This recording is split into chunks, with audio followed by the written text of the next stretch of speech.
E hoje a gente vai estar falando aí sobre enxaqueca. Enxaqueca que é caracterizada por crises que podem durar horas e podem durar até dias. E essas crises sempre vão vir acompanhadas com algum sintoma, com vômito, com sensibilidade à luz, sensibilidade a cheiro, sensibilidade a barulho, com vômitos. Então, assim, ela vem acompanhada de várias coisas junto com ela. E assim, a enxaqueca para a medicina tradicional, ela é considerada uma doença crônica. Por que que ela é considerada crônica? Porque essa doença começou há algum tempo atrás, e ela passou, né? Passou e depois ela voltou, ela retornou. E também não tem uma data certa para acabar. Então, a crise da doença ela pode ocorrer em determinada fase da vida da pessoa e pode se repetir depois de algum tempo, ela pode estar se repetindo na vida da pessoa.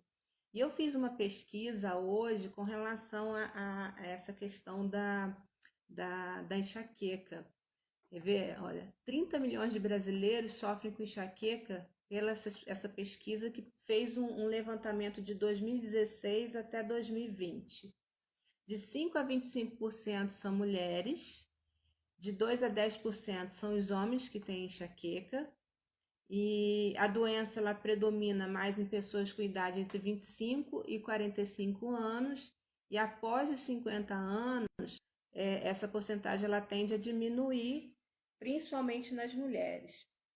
Também ocorre nas crianças, de 3 a 10% das crianças, vai afetar igualmente os sexos, né? Tanto feminino quanto masculino, principalmente até a fase da puberdade. A fase da puberdade, esse dá uma caída e predomina mais no sexo feminino. E nas crianças, né? Ela afeta também as crianças, entre 3 a 10% das crianças tem problema com enxaqueca. A gente vê muito isso nas crianças. E, enfim, a duração da crise, ela é entre 4 e 72 horas que acontecem essas crises. E nas crianças pode ser mais curta a crise. Bom, quais são as causas da enxaqueca? Para a medicina tradicional, a enxaqueca ainda não tem uma causa conhecida.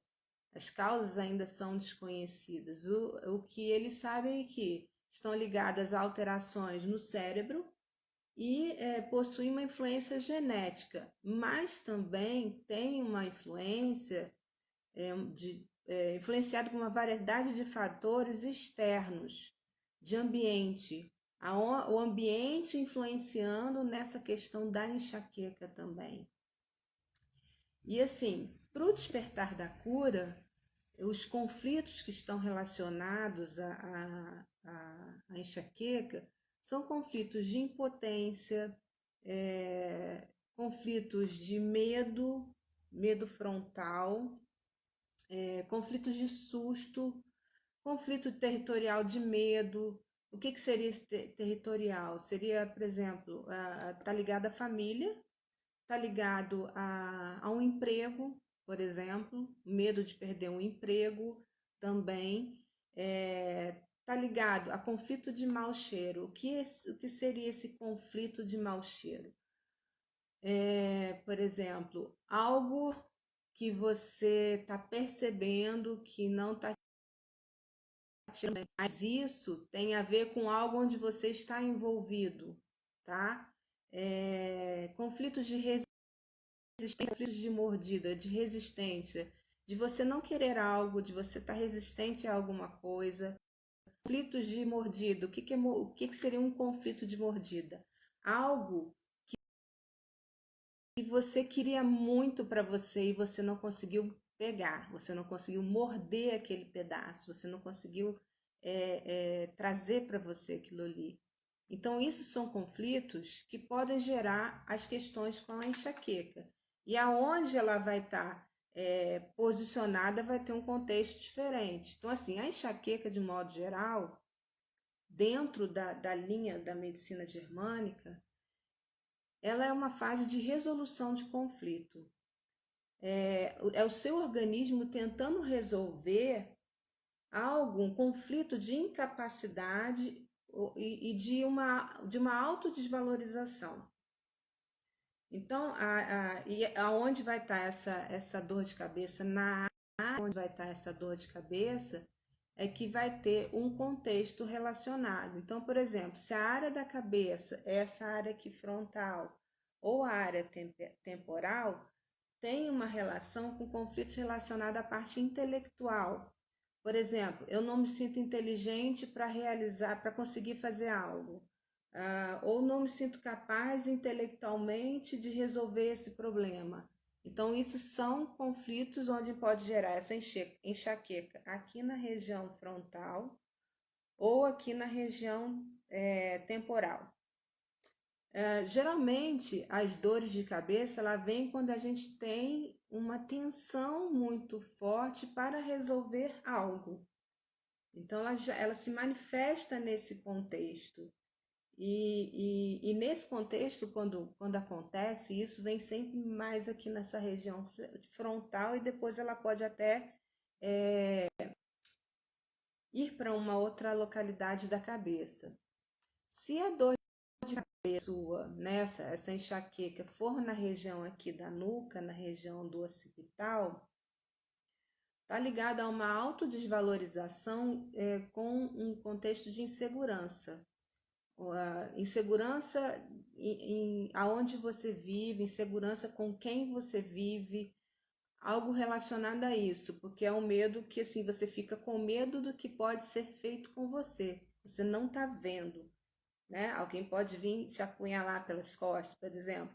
Então, assim, é um medo que vem de trás, é um medo que você não está vendo. O medo frontal, você sabe o que está vindo, você sabe de onde está vindo. Agora, o medo occipital, que é o medo da nuca, a gente chama isso medo da nuca, é um medo que você não sabe do que está vindo. Então, te traz um contexto de insegurança nesse sentido. E assim, se a dor for no alto aqui da cabeça, tem uma conotação religiosa nesse sentido. Religiosa ou algo que também pode ter sido feito com você, ou você se sentiu ofendido, te maltrataram de alguma forma.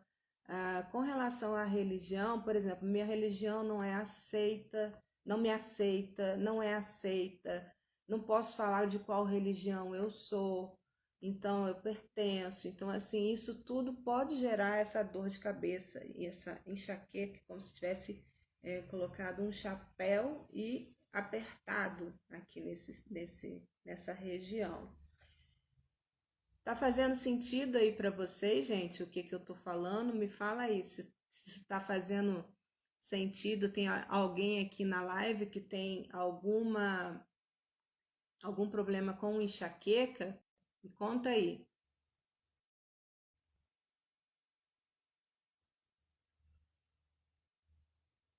Tem alguém aqui na live que tem problema com dor de cabeça, com enxaquecas? Então, gente, os ataques recorrentes de enxaqueca, né, processos repetitivos de dor de cabeça, de enxaqueca, isso está dizendo o seguinte, que você está sempre tá tendo recaída de conflito. Então, assim, quando eu falo recaída de conflito, às vezes não é o conflito que originou, mas foi o sentimento que originou o conflito. Então, você pode passar por uma situação onde aciona esse conflito, esse sentimento desse conflito, aí você vai acionar a enxaqueca. Por que vai acionar a enxaqueca? Porque quando aconteceu o conflito com você, foi nesse relé cerebral, né, que é relacionado à questão da enxaqueca, onde teve o registro desse sentimento. Então, voltando até falando para vocês, com relação à medicina germânica, né? Como que se dá esse trauma? Quando a gente passa por uma situação conflitante, uma situação traumatizante, impactante, vivida em isolamento, e que isso gerou um conflito para você, porque não é toda situação de trauma, gente, que vai gerar um conflito biológico. O que é um conflito biológico? É o conflito que mexe com a nossa fisiologia. Um conflito psicológico, ele não mexe com a nossa fisiologia. E ele, assim, você está preparado para aquilo ali. O conflito que gera, uma situação que gera um conflito biológico, ele tem que ser vivido de forma inesperada, você não está esperando isso, ele tem que te impactar, ele tem que ser muito traumatizante para você, e ele tem que ser vivido em isolamento, é só com você, e você não teve condições de reagir. Então, isso sim vai gerar um conflito biológico. E assim, quando a gente tem as recaídas desses conflitos, essa não quer dizer que você está passando pelo mesmo conflito, mas você está passando por um conflito onde aciona essa, vamos dizer assim, como se fosse um computador, aciona essa janelinha, abre a janelinha, aí vem o conflito e você vai sentir aonde teve o registro, aonde você sentiu esse baque, tá ok? Então, gente, por exemplo, vou dar um exemplo aqui, eu lembrei de uma coisa. A pessoa só tem enxaqueca aos domingos. Então, as enxaquecas de domingo. Então, o que é isso? É um trilho de conflito. Então, algo aconteceu com ela que trouxe esse conflito e foi num domingo, tá? Então, assim, isso se chama trilho de conflito. Então, é uma coisa que a gente precisa sempre estar investigando junto ao paciente e a anamnese, quando a gente faz a anamnese no despertar da cura, é uma anamnese, uma avaliação, né, que é a mesma coisa, extremamente criteriosa, onde a gente vai realmente buscar a fundo da onde está vindo esse conflito, tá? Então, a gente busca lá na infância, na adolescência, e tem como a gente buscar também se foi uma questão intrauterina ou se foi uma questão até antes de ser concebido, tem como a gente saber através do método despertar da cura.